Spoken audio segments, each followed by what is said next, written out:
Hi అండి అందరికీ. Late చేయకుండా మ్యాటర్‌లోకొస్తాను. పిల్లలకి మంచి భవిష్యత్తు ఇవ్వాలనుకునే పేరెంట్స్ తీసుకోవాల్సిన జాగ్రత్తల్లో ముఖ్యమైన ఒకే ఒక విషయం అయితే నేను చెప్పబోతున్నాను. అది ఏంటనేది వీడియో కన్నా ఆడియో శ్రద్ధగా వినండి.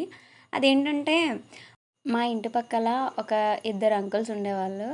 వాళ్ళేంటంటే వాళ్ళకి చిన్న డ్రింకింగ్ అలవాటు ఉందనమాట. అదే కొన్నాళ్ళకి డ్రింకింగ్ అలవాటు ఎక్కువయ్యి వాళ్ళు ఎక్కువ డ్రింక్ చేస్తూ ఉండేవాళ్ళు. వాళ్ళకప్పుడు నార్మల్‌గానే అనిపించేది. అయితే కొద్ది రోజుల తర్వాత కొన్నాళ్ళకి వాళ్ళ పిల్లలు వాళ్ళ చేతికి అంది వచ్చే సమయానికి వాళ్ళ హెల్త్ పూర్తిగా పాడైపోయిందనమాట.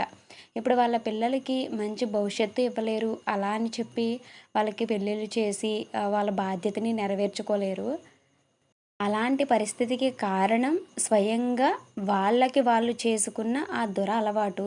ఇప్పుడు తను పాడైపోయింది కాకుండా పిల్లల జీవితం కూడా నాశనం అయిపోయింది. దానికి కారణం పూర్తిగా ఎవరు? వాళ్ళకు వాళ్ళే. కాబట్టి వయసులో ఉండగానే మన ఆరోగ్యాన్ని మన పిల్లల కోసం కూడా కాపాడుకోవాలి.